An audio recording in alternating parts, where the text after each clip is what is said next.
It's the NHS Action News, starring Brendan Robinson, Ella Suchecki, Luke O'Brien,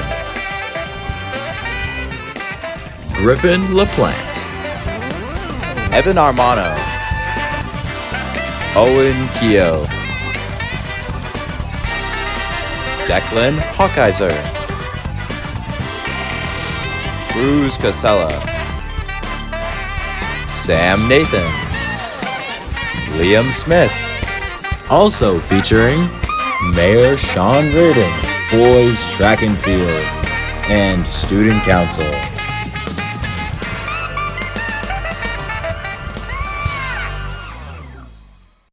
I'm Brendan Robinson with the NHS Action News, and today we will be interviewing the boys track and field captains. Alright, so you guys like to introduce yourselves, tell me what events you guys run. I'm Nolan, and I do high jump. I'm Sam, I do the mile and 2 mile primarily. I'm Will, I do the long jump and the 300. I'm David, I do shot put. So I heard that recently you guys had the state relay. You want to tell me how that went? It's pretty sweet. It was sick. Yeah, we did really good. We kind of went into it wanting to win the whole thing, but everyone just overperformed. It did. A lot of people PR'd, and even though we had a lot of people out with COVID, our team still has a ton of depth, and in our relay you need 4 people to be good at the event instead of just 1. So the fact that we were able to blow out every team and pretty much double anyone else's points was a huge accomplishment. Yeah, it was a good show of team depth, like Will said. You know, a lot of people stepped up. It was fun. It was just like, it's a good time to race with the team and stuff. And yeah, it was a good time. So you guys have the cows coming up. How are you preparing for that? Beast mode. Yep. Beast Exactly. mode. Staying on that grind. Yeah. Working hard. Narrow vision. Alright, so now it's time for the age-old question. Who's stepping up this year?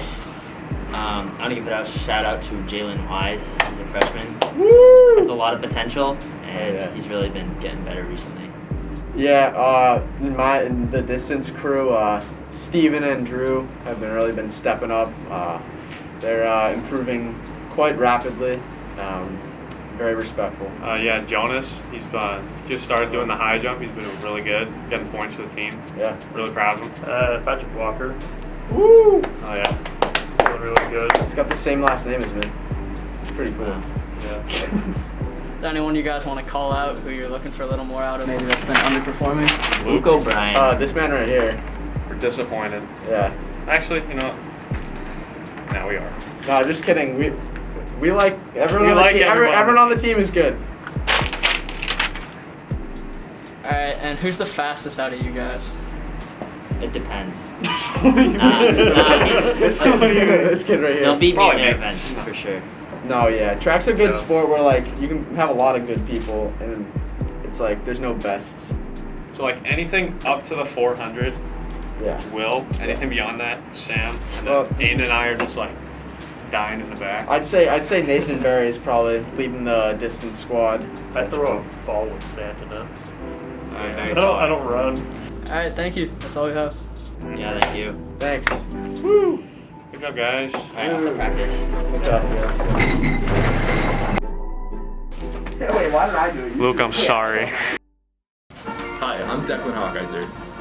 And I'm Owen Keogh. Today at the Action News, we are joined by Newburyport's brand new mayor, Sean Reardon. Thank you so much for joining us. Well, thanks for having me, guys. It's great to be up here at my old high school. It's always nice to come up here and talk to students. So fire away. I can't wait to see what we talk about today. So, obviously, first off, how are you feeling in your first 2 weeks of office? Yeah, so I'm coming up, it's almost towards my first full month in office. So it's been very eventful, I would say. It's been nice. I've had so many different things thrown at me so early in my tenure as mayor, but I really think as mayor, I mean, you have to be used to these types of things. There's always going to be something going on, and there's so many different, departments of the city you have to worry about, so many residents' concerns that you have to be aware of. So, it's been certainly not boring, my first few weeks in office. Yeah. And what are your first courses of action that you're currently working on?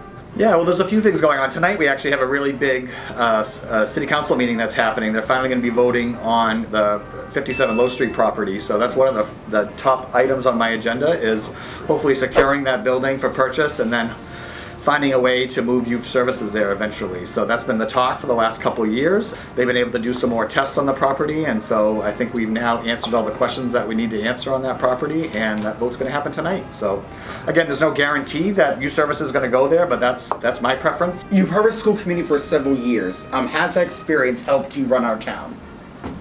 Yeah, well, I mean, I think, you know, every time you're talking about schools, that's over 60% of our whole budget in town. So I think in mayors past, they haven't had that background of our schools. So I think for me, it's helpful because I already have that huge part of our city kind of in my back pocket as far as experience. So it allows me to kind of focus on some of the other departments and initiatives going on in the city right now. But for me, I love it because I still get to be part of the schools too, which is my whole background growing up. Was I started as a teacher, then I moved into educational sales, and then I got on the school committee. So I still get to keep that going. And I do think, with Superintendent Gallagher and our new strategic plan coming out, there's a lot of good things happening in our schools. So I look forward to see where we move to that. But I think just being part of the school committee gave me a great background into, one, city government, but two, how important our schools are here, in Newburyport. So it gave me that great background to kind of jump into the mayor's office. And was there anything that couldn't be achieved with the school committee, during a time part of that, that you plan to achieve as mayor? I mean, I think as mayor, I always want our schools to strive to be the best in the state, right? I mean, I think we all, expect that of our schools. We want it to be the best that it can be. I think this new strategic plan and the process that we're going through, getting a lot of input from the community, a lot of input from staff, and a lot of input for students, I think it will be the roadmap for schools going forward. Well, thank you so much for coming. This has been really awesome. Thank you. Sorry I talked so fast. But All good. No, good. It was all great, thank you. We really appreciate it. All right. Well, thank you, everyone. This was great. I'll come back anytime. Hi, I'm Griffin Blaine. I'm here with the Action News. I'm here with... Hi, I'm Olivia D'Ambrosio. I'm Owen Roberts. We have a couple questions for you. Starting off with, what exactly is the Student Council? So Student Council is an advisory group, and we meet monthly to discuss school issues and accomplish tangible action around the school.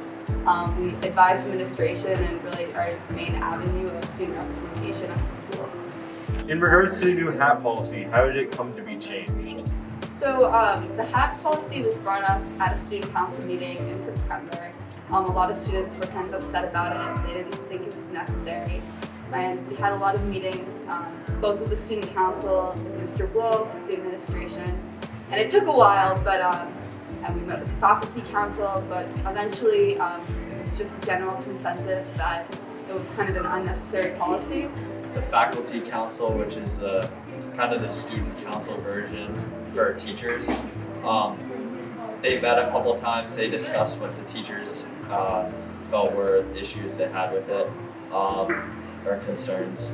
So after that, the faculty council kind of decided they agreed with us, and they thought they wanted to give a chance for us to change that policy. Are there any regulations regarding what hats can and can't be worn? So hoods are not allowed, and the hats must fall under the general dress code, which states like if there's any inappropriate language or if it constitutes a significant distraction. So no like huge hats or anything like that. It's just normal baseball caps and like hats that you wear in winter are fine and allowed as long as they're not a distraction. What are your plans for the next meeting? So right now we're working on the bathrooms, and we're also planning Spirit Week, which will be the week of March 14th. All right, thank you for your time. Thank you for having us. Thank you for having us.